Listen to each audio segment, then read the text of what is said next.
Selamat malam Bapak dan Ibu yang terkasih dalam Kristus dimanapun Anda berada, khususnya bagi para prajurit dan PNS di Kodam 4 Diponegoro yang beragama Katolik. Kita bersyukur pada malam hari ini dapat berjumpa dalam acara pembinaan rohani Katolik bagi prajurit dan PNS di Kodam 4 Diponegoro. Pada malam hari ini saya ditemani oleh Romo Ibnu Fajar Muhammad, MSF. Beliau adalah pastor vikaris di Paroki Semarang Indah. Tema pada malam hari ini yang akan kita bahas bersama dengan Romo Ibnu Fajar Muhammad adalah keluarga kudus Nazaret, teladan bagi keluarga Kristiani. Selamat malam Romo. Selamat malam Pak Joko. Terima kasih Romo atas waktunya. Dan juga terima kasih atas kepercayaannya. Terima kasih Romo. Di sela-sela kesibukan Romo Ibnu yang sangat padat, beliau masih berkenan menemani kita bersama pada pembinaan rohani Katolik pada malam hari ini. Romo, ada beberapa hal yang perlu kami tanyakan kepada Romo, sehingga kami umat Katolik, khususnya para prajurit dan PNS di Kodam 4 Diponegoro lebih memahami, yaitu tentang keluarga kudus Nazaret, Romo.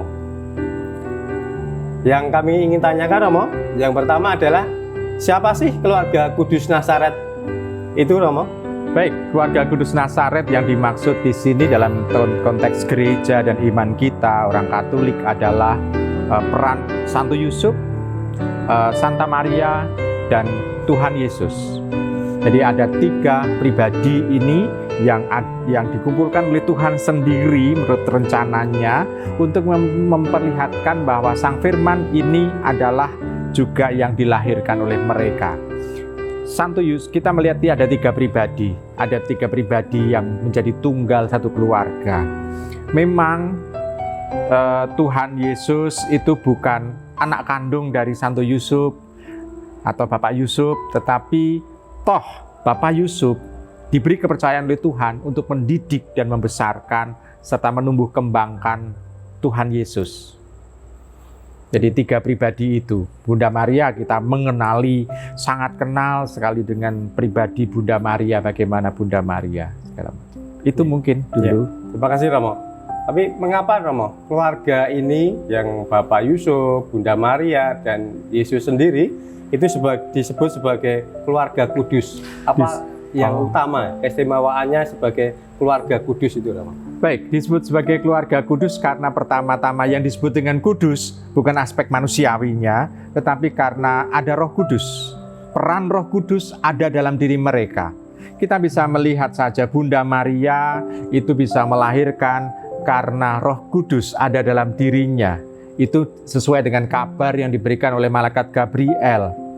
Dan juga di dalam mimpi yang diterima oleh Santo Yusuf sampai 3 kali bahkan dia percaya bahwa ini adalah Roh Kudus yang menginspirasi dia sehingga dia bisa melakukan yang terbaik untuk itu. Sehingga dalam setiap gerak langkah, keputusan-keputusan yang namanya pribadi, tetapi ternyata mereka mendapatkan inspirasi dari Allah Roh Kudus. Jadi yang membuat kudus itu karena Allah Roh Kudus itu sendiri atau Allah sendiri yang berperan dalam diri mereka. Terima kasih Romo. Kemudian Romo, mengapa keluarga kudus itu dijadikan teladan bagi keluarga Kristiani, Romo? Keluarga kudus dijadikan teladan karena dalam pribadi Santo Yusuf yang sederhana digambarkan dia adalah tukang kayu, dan juga Ibu Maria yang digambarkan pada saat dia mengandung dan melahirkan Tuhan Yesus usianya usia rata-rata orang-orang Israel pada waktu itu adalah usia 13-14 tahun. Berarti tanda bahwa ini adalah juga keluarga yang sederhana. Sederhana dalam arti ekonomi dan sederhana dalam arti juga soal pemikiran. Tetapi ada aspek yang luar biasa, yakni kebijaksanaannya. Dalam kebijaksanaannya ini, Ibu Maria dan Santo Yusuf betul bisa membesarkan Tuhan Yesus. Dan ini adalah teladan. tidak ada yang namanya resep. Orang kan zaman sekarang kan banyak membaca buku dari psikolog apa atau dari tukang orang yang pinter yang bagaimana menciptakan, bagaimana mendidik anak, segala macam, bagaimana menciptakan keluarga yang sakinah, mawaddah dan warohmah itu ya. Seringkali kan dari buku-buku itu dan dari sharing orang, dan kita bisa melihat bahwa oh ternyata sharing yang luar biasa justru dari Santo Yusuf, Ibu Maria. Dan kita bisa melihat pada waktu Tuhan Yesus mulai berkarya itu kan usia 30. Tapi kepribadiannya dia lebih dewasa dari kita yang di atas 50. Ya kan, di atas 50. Lebih dewasa Tuhan Yesus. Kalau demikian kita bisa melihat bagaimana keluarga sederhana Yusuf dan Ibu Maria ini mendidik Tuhan Yesus sedemikian rupa sehingga bisa menjadi pribadi yang dewasa. Dewasa tidak hanya soal tua, tapi dewasa dalam hal intelektual. Tuhan Yesus sungguh sangat intelektual, intelek sekali. Lalu juga dewasa dalam soal moral, sehingga Tuhan Yesus dengan mudah dia bisa merasakan bahwa bagaimana mengajarkan soal moral Kristiani juga. Lalu juga sosial kemasyarakatan. Tuhan Yesus memahami itu semua, sehingga Tuhan Yesus bisa menjangkau ke seluruh lini, ke seluruh lapisan dalam masyarakat. Itu kan butuh juga kedewasaan dalam sosial kemasyarakatan. Lebih-lebih lagi adalah dewasa dalam hal rohani, spiritual. Jadi dewasa yang diajarkan oleh Santo Yusuf dan Ibu Maria, dewasa yang sungguh-sungguh holistik, yang menyeluruh, sungguh-sungguh menyeluruh.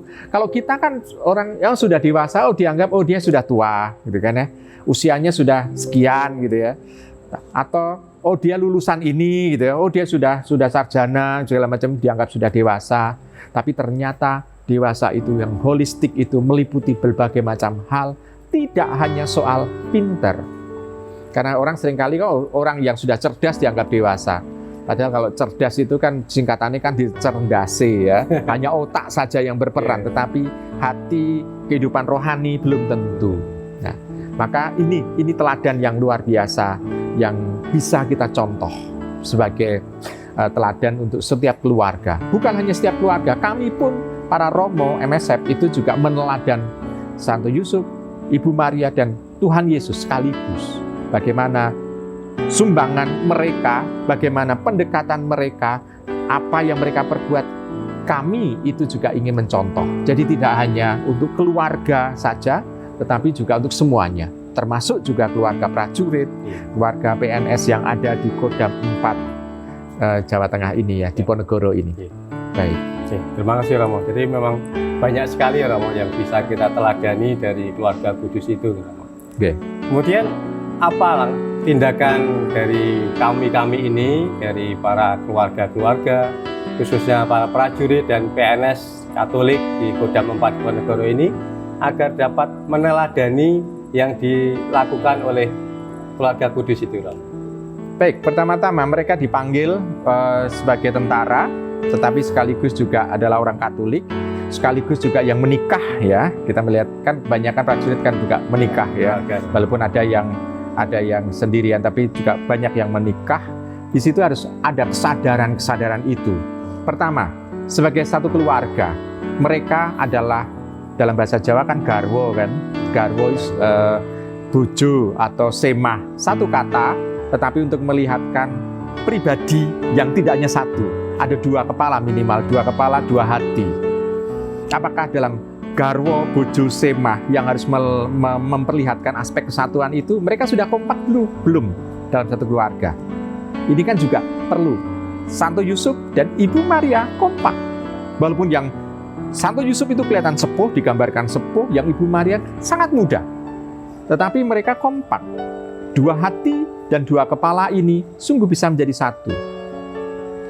Kalau sudah seperti itu, maka dalam aspek nanti pendidikan, dia bisa, walaupun misalnya bapak itu banyak berperan di luar rumah karena tugas penugasan dari komandan sehingga harus meninggalkan rumah, Tetapi kesadaran dia sebagai garwo, bojo, semah, sehingga dia, sang ibu, istri, itu walaupun dia sendiri di rumah dalam mendidik, dia tetap melibatkan suaminya di dalam proses pendidikan anak juga.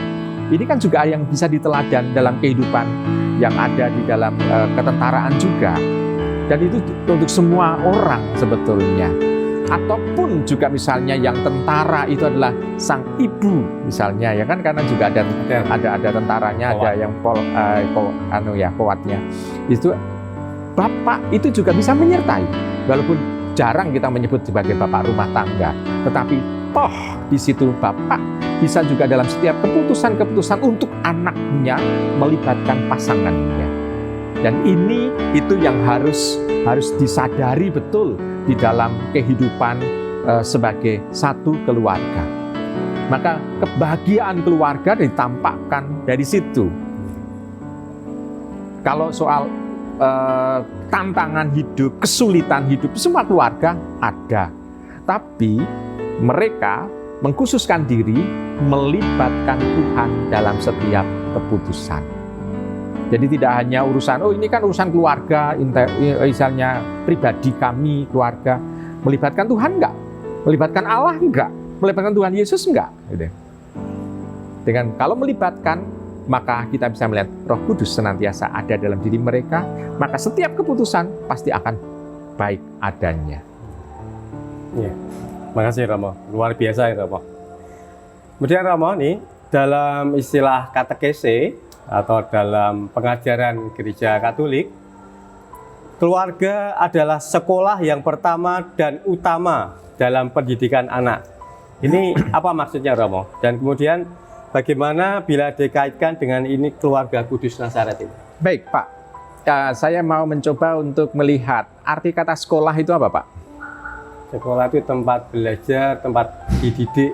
Ya, dari bahasa Latin sekolah, sekolah, skole. Artinya apa? Sekolah itu sebetulnya waktu luang. Waktu luang. Waktu yang utama di mana? Dalam keluarga.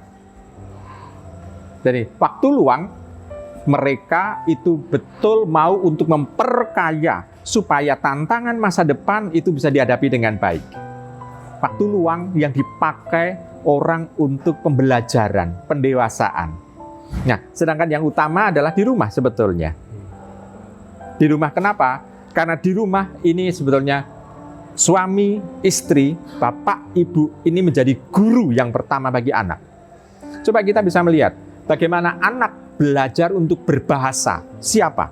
Bukan guru, tetapi orang tua. Ngajari ngomong. Terus ngajari berdoa. Siapa? Ngajari berjalan.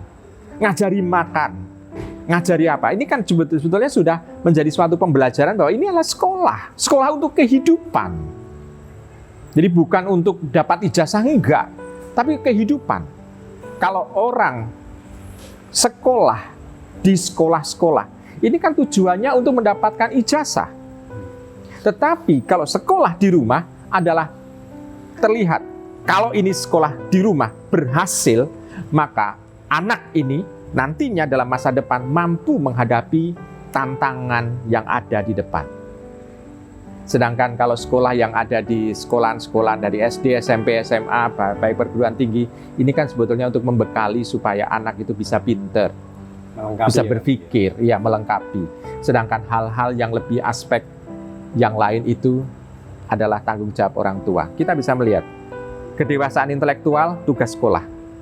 Tapi kedewasaan moral, kedewasaan sosial kemasyarakatan, kedewasaan religius atau spiritual, tugas orang tua. Jadi bukan ini dipasrahkan ke sekolah, enggak. Maka kita bisa melihat kalau ada anak-anak yang sekarang itu melakukan tindakan-tindakan yang keliru, pertama jangan salahkan sekolah. Karena sekolah hanya mengajar, tapi yang mendidik adalah orang tua. Pendidikan utama adalah milik orang tua. Maka kalau ada anak yang keras, ini sebetulnya bagaimana orang tua memberikan contoh, teladan, dan mendidik anak. Jadi sifat perilaku anak itu juga sedikit banyak dipengaruhi oleh keluarga dari kecil. Gitu. Betul Bapak, betul. Bukan karena, oh ini karena keturunanku, gitu. Oh ini sifat-sifatku menurun ke anak. Enggak, pertama-tama.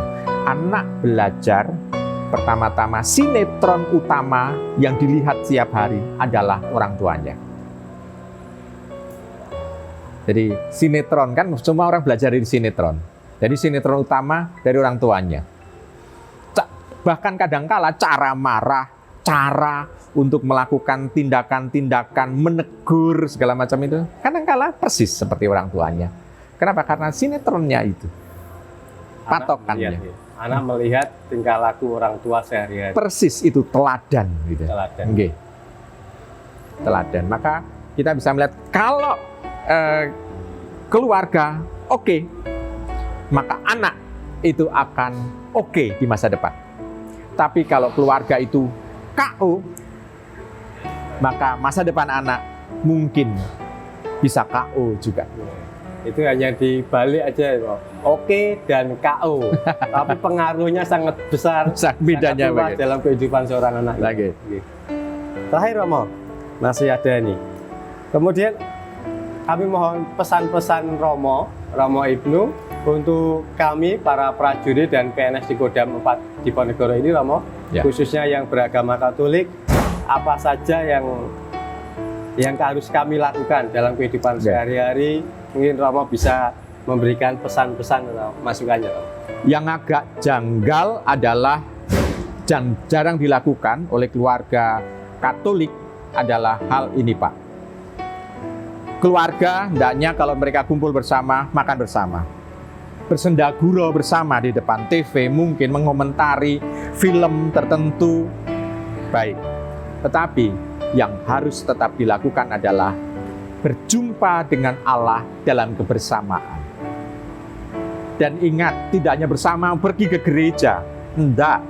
Tetapi keluarga itu adalah gereja domestika. Kalau namanya gereja, itu kan tempat doa. Maka mampukah juga keluarga-keluarga Katolik, baik itu di ketentaraan maupun PNS ini, mampu menemukan Tuhan di dalam keluarga mereka masing-masing. Itu kan yang harusnya dilakukan. Maka saya mengajak, kalau sulit untuk berdoa, latihanlah dengan cara Anda berdoa bersama spontan dalam keluarga. Kita juga bisa melihat kalau anak sudah dilatih dengan doa spontan dalam keluarga, anak itu juga nanti akan mudah untuk berdoa pada Tuhan. Di mana saja, kapan saja, bersama dengan siapa saja, dia akan mudah untuk mengungkapkan doa. Sudah terbiasa ya. Kebiasaan, karena dia diajak oleh orang tuanya, yuk kita berdoa bersama. Tidak hanya doa makan bersama, tetapi dalam misalnya ya, ada satu anak yang misalnya besok ujian, dia mengatakan, yuk kita kumpul yuk, supaya kakak ini gitu bisa lulus dengan baik. Yuk kita berdoa mohon kepada Tuhan. Kakak sudah belajar, kita masih mohon kepada Tuhan. Kita bayangkan, doa bukan hanya Tuhan mendengarkan, tetapi juga menjadi support bagi anak juga, untuk dia merasakan bahwa, oh saya diperhatikan oleh keluarga, bahkan didoakan. Dengan seperti itu, anak selalu mendapatkan misalnya itu pemikiran bahwa Tuhan bukan Tuhan yang jauh, yang selalu hanya ditemukan di gereja, tidak, tapi dalam keluarga mereka menemukan. Ini adalah teladan keluarga Kudus Nazaret. Mereka menemukan Tuhan dalam keluarga kudus itu. Terima kasih banyak Romo, sungguh luar biasa kesempatan pada malam hari ini, walaupun kita waktunya singkat Romo, singkat dan rame ya. Malah ada kegiatan juga. Ini kita bersyukur dalam kesempatan ini banyak hal yang bisa kami peroleh dari Romo dan Bapak Ibu. Pada malam hari ini ada latar belakang, di belakang itu adalah patung Bunda Maria. Malam ini, saat ini kami adalah sedang berada di Taman Doa Gereja Katolik Santo Mikael Semarang Indah. Bagi Bapak Ibu yang ada waktu mau berkunjung ke sini, berdoa di hadapan patung Bunda Maria, kami persilahkan. Sekali lagi Romo, terima kasih banyak atas waktunya. Terima kasih Bapak. Sampai ketemu lagi di lain kesempatan Romo. Terima kasih. Matur nuwun. Mungkin bisa ditutup dengan berkat Romo. Mari kita berdoa sejenak. Dalam nama Bapa dan Putra dan Roh Kudus, amin. Bapa, Allah, Engkaulah yang Maha Pengasih, Engkau yang menyelenggarakan kehidupan kami. Lihatlah saat ini para prajurit maupun PNS yang ada di dalam Kodam 4 Diponegoro ini. Mereka yang menyaksikan acara ini. Semoga berkat-Mu melimpah untuk mereka semua. Semoga Engkau juga menyemangati mereka semua, menginspirasi keluarga mereka semua, sehingga mereka tidak hanya menjadi prajurit saja, namun juga mampu memberikan kesaksian bahwa Engkau menyertai mereka. Maka kami mohon berkat-Mu yang melimpah untuk semua teman-teman, rekan-rekan kami, para prajurit dan PNS di Kodam 4 Diponegoro ini, di dalam nama Bapa dan Putra dan Roh Kudus. Amin. Amin. Keluarga Kudus, doakanlah kami. Terima kasih Romo. Terima kasih Bapak.